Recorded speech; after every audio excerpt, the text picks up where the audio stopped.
Hello. Hi, you guys. Welcome to another episode of the Pro Cheerleading Podcast. You guys, this is like one of the last two episodes of the season. This one's called Glory Days, not the one by Bruce Springsteen, but a version by Aloe Black, I think I found, which I kind of like better. But today's episode, I interview Kurt A. David. He is an Emmy Award winning TV producer. He has a show called From Glory Days, and he was kind enough to invite me to be a guest, his first pro cheerleader on the show. And then he returned the favor by having me, not having me on the show, having himself on this show. And so I got to interview him and hear about just what he's observed in interviewing a lot of professional athletes who have made the transition from playing professionally and becoming successful at other endeavors. And I thought it would be a great way to round out 2020 as you guys are starting to, make your goals for 2021, and some of which may involve, transitioning away from dancing. But just, I thought it was a really encouraging talk. I mean, he gives speeches to corporations, to different associations, and he shared a good few nuggets of wisdom about what he's observed and how people have made that transition successfully. So I'm excited to launch that episode. I don't have a lot of men on the show, but this is like 2 episodes with guys in a row. And so I'm pretty excited about that. Thank you guys for joining. My dog is at the front door. She better be quiet this time. But if not, no, you're not going to see me get up. I don't trust myself to leave this chair. But I'm excited. This is like the last episode of 2020. It's been a crazy year. I hope you guys had a wonderful Christmas. It was great in this household. A lot of just love and relaxation and gifts and watching some movies. Did anybody see, it's called Sylvie's Love. It was just like a romantic period piece. I really, really love that. I just kind of chilled, and I don't usually watch TV, so it was nice to unwind a little bit. But I want to end the year strong and, check in with you guys and let you know some of the things that I've been observing. And yeah, let's just get into some cheer chat and yeah, let's just do it. Okay, so I have been researching a little bit of what's been going on in the NBA now that the season is underway and teams have been playing, and team by team has been mentioning that their squads are back together, their veterans. So I went poking around on YouTube for a couple of accounts that I follow to see if they were posting any of their performances, like what are they doing? And a couple of really cool things. So the Wizards over the weekend, they have almost like a virtual arena experience. Like you log in, it's sponsored through Capital One. It's the name of the arena out in DC. But they basically put together the whole in-game entertainment piece with the hosts, the DJ, and, just kind of creating that vibe and the environment of what it's like at a game. So they, are kind of like doing that in a show format. It's kind of like the screen is blank during the gameplay. If you're like watching the TV or watching the game on your TV, I couldn't watch the game. I'm not in the DC area, but thanks, giggles. But basically you have the opportunity to interact. And I think they had some kind of sponsor type, things that were part of the content that they were developing during that show. They did have a glimpse of the Wizards dancers. Okay. Seriously, you guys? Hold, please. Giggles, get out. Go. So embarrassing. She's a Yorkie poodle, and she is just a hot mess sometimes. She wanted in, now she wants out. So how much do you want to bet she'll come scratching at my door in 2.5 seconds? Where was I? I was trying to say that the Wizards had a whole in-game show, basically, that you could watch while you were watching the game. And I thought it was pretty creative. I mean, the fans can't be at the games, but they were just trying to give you that same feel. People were talking to each other while they were watching the game. Maybe that's been done. I don't know, because I haven't been watching, but I thought it was great that they incorporated their dancers. They kind of did solos, and I saw a couple other teams doing something similar, in the actual arena. Either they have a TV set, imagine Entertainment Tonight or something, and they're the host and the DJ. And so the dancers were more or less kind of freestyling as opposed to a routine. They weren't a court But I saw the Pistons dancers doing something similar, the Clippers. And so, they're in the arena, they're probably up in like the 200 level or something like that. And they're just kind of grooving in the, like, what do you call those? Where's my brain tonight? They're, what do you call it? The aisles where the people can come through, the fans. So right on those landings, they would have their dancers. Like this was, I think, the Pistons that I watched. The Bulls. Anyway, the point is that's where they were dancing and kind of freestyling during the game with the music that the DJ's playing. So I think we're just going to be seeing some different ways of incorporating the dancers. They're all wearing masks. They have like little stingers or things that they will do like synchronized throughout the stadium. But I thought it was cool. It's something, right? They're dancing, they're at the games. It has to feel good to just be in the building, right? I mean, we're seeing what it's like to not be. So I will be keeping my eyes peeled. And if it's shareable content, I'll put it out in the story. But I just thought it was interesting just at least to see people in action. I think I saw one performance of the Pistons dancers actually performing on the court. It didn't seem like it was during the game. Maybe it was like before the game, but just seeing them dance, it makes me happy. So I'll be keeping an eye out and keeping you guys posted on how they incorporate the dancers. I'm starting to accept it. I'm hard-headed. And I was really, really holding out hope that the NFL teams would start making Pro Bowl announcements just for the honor's sake. But it's like the end of the season. So it's probably not going to happen. And I don't know. I think it kind of silly. I'm sure there had to maybe be some consensus around what they were going to be doing or not doing. Last week, we talked about the Atlanta Falcons cheerleader that was recognized as cheerleader of the year for the Falcons cheerleaders. But I don't know. I think there could have been some attempt to kind of like provide some recognition and honors for the squads that have formed, the squads that have been performing. It just seems so, I don't know.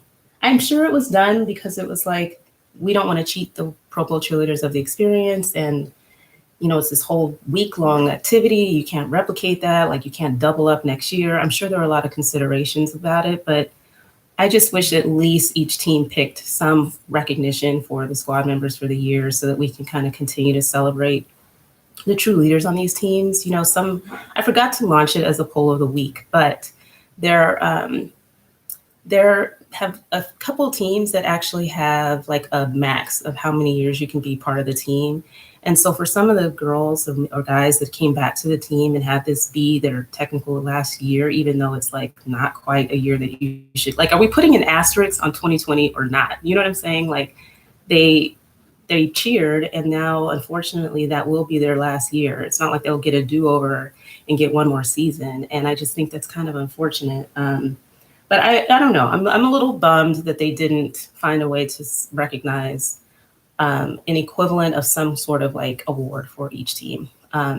So no Pro Bowl cheerleaders so far. And I guess you can't have a Pro Bowl roster if you don't have Charger girls. I still don't know what happened. I mean, I kind of know what happened, but not quite know what happened to the formation of that team. And again, there's just been teams that haven't been able to gather on any level. So what are you maybe making a selection based off of? But it's just an unfortunate way to end a lot of careers, that are people who are in their last year of dancing. And unfortunately, 2020 is it. But with that said, I've been doing a lot of talking with people with messaging and all that back and forth. But I just thought I would just try to offer a space. Like, I'm over Zoom meetings and I get it. I'm over our virtual happy hours.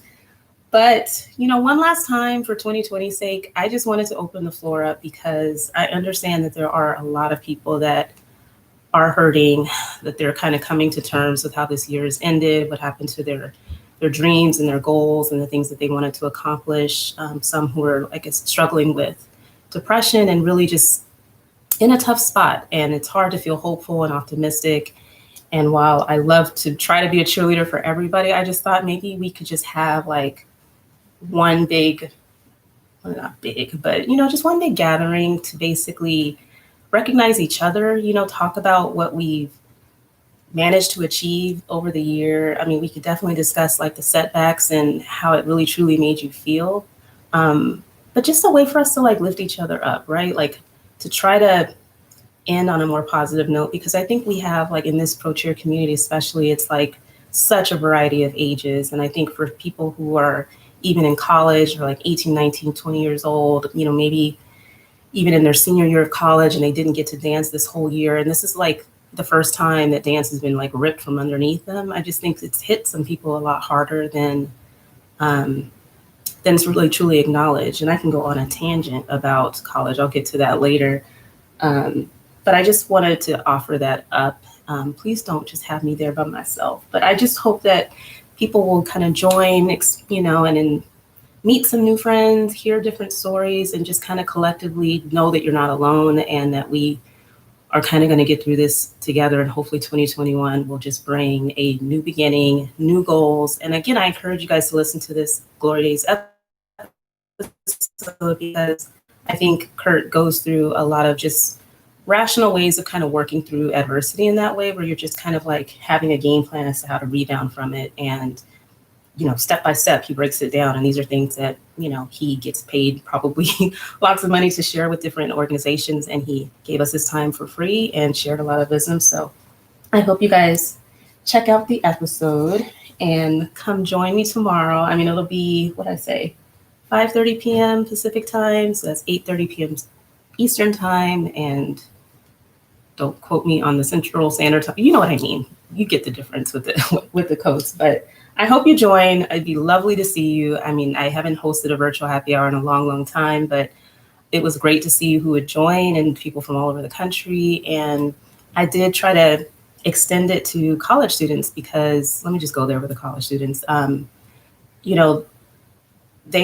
guys see them, I think, at PAD, where there are plenty of college teams, dance teams, cheerleading teams that participate and look up to you guys in the pro cheer community. So I was just thinking that it'd be great to try to extend that level of support because college kids, dancers, I won't call them kids, college kids, the college dancers, I think, experience their own issues when it comes to inequity and fairness. And I think something that I don't really talk about much on the podcast are those types of issues. I think they're very similar.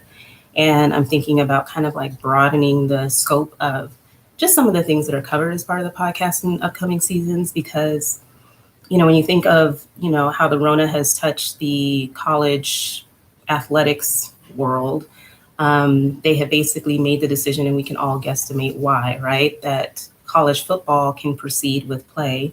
But depending on the conference, they've made the decision that the cheerleaders, mascots, band, all of those game day performers aren't allowed to be a part of it. Not to mention all of the other sports that are under the collegiate umbrella. And I know it's because of budget, but the fact that they're going to rearrange everything to kind of make it possible for these college athletes to play. And there's so many issues with that in and of itself. But, I think they just left these dancers in a whatever. They just left them hanging basically without a plan. Doesn't sound like a lot of support, and it's just very, very one-sided. And I just think they have a voice too. And I know it's like different dynamics, but it's just something that I would like to just open up to talking about as part of this show. I'm hoping that, it'll grow the audience too, but we're all in this together, basically. It's all about equity and fairness and just proper treatment. So look forward to that because I'm probably going to be going off. There's so many news articles that I come across that I'm actually interested in, but I don't know why I just haven't brought them up. So that's changing. I'm going to be talking about it. What else am I excited about, you guys? Okay, so you've probably seen in the story, it's on January 4th on PBS. They're going to be airing A Woman's Work. It's a documentary by Wee Gu. I had her interviewed as part of the podcast a couple seasons ago, and it's called This Woman's Work. I encourage you to go back and listen to that interview as well, because we talk about the film, her observations and struggles, and just obstacles of the women that she covers. It's about, I think the subheading is, the NFL's cheerleader problem or something like that. But basically she's covering the lawsuits that the Oakland Raiders cheerleader and the Buffalo Bills cheerleaders filed against their teams, and kind of you get an inside view of what the legal process is like, the way that the women were ostracized by their teammates, and just kind of like all the ripple effects of it, and raises a lot of questions about how we support one another in this community. Definitely a lot of information in the interview with where we talk about some of that. I probably went off a little bit just on my own little tangent about just as controversial as these lawsuits might have been, they did result in a lot of changes that were made for the betterment of pro cheerleaders and dancers in terms of just wages, right? And I know we love it so much that we do it for free, but we shouldn't have to. I mean, nobody's doing it for free anymore, but when we compare this to like what mascots are paid in the NBA, NFL, $60,000 salary to do basically what we do, but even less, because don't get me started on mascots. I love them, but I don't think they should be paid more than us.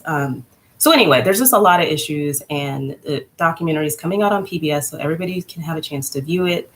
I would love just to generate some conversation, some thoughts that you guys all have in watching it. But if you're curious to learn more about it, definitely check out the interview with it's called This Woman's Work. So some podcast research if you want to listen to that episode going back a couple seasons. But with that, I think that covers all the stuff I wanted to talk about. But like I said, there's 2 more episodes to round out this season, and it's going to end on a really, really high note, I think. And I also just wanted to thank you guys.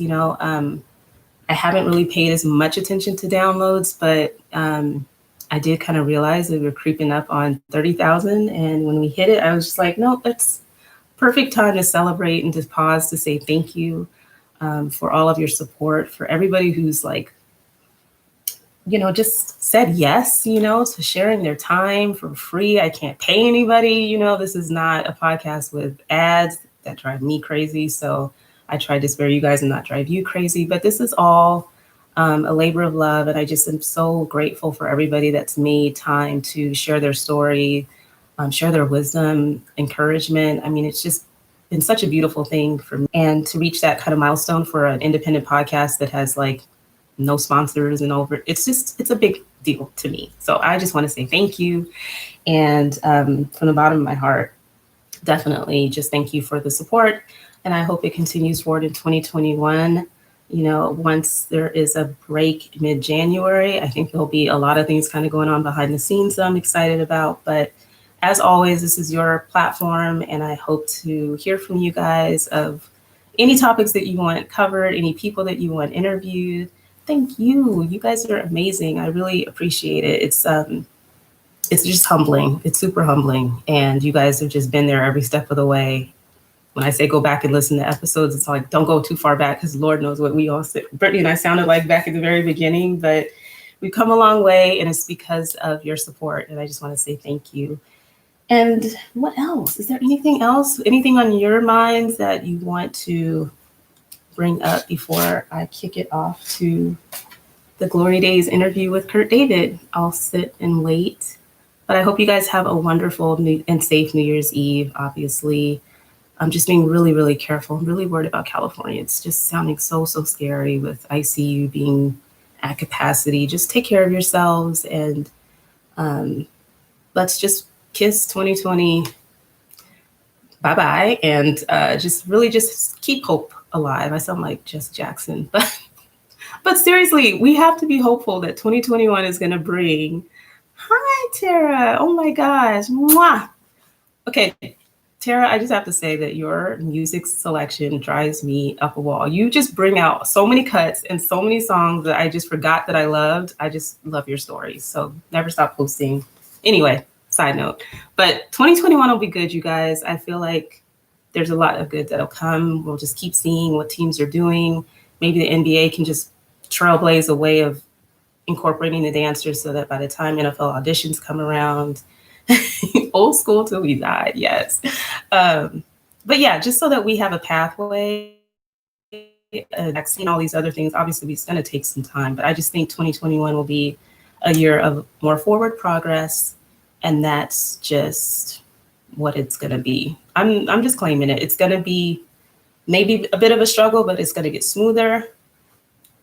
I will have a reason to come back for the next season because there will be stuff to talk about. So just hang in there for the next couple episodes, and let me know if there's anything on your minds in the meantime. But thank you again. And with that, I'll turn it over to the interview with Kurt. But Be safe, you guys. Happy New Year. Peace 2020. Bye-bye. Bye.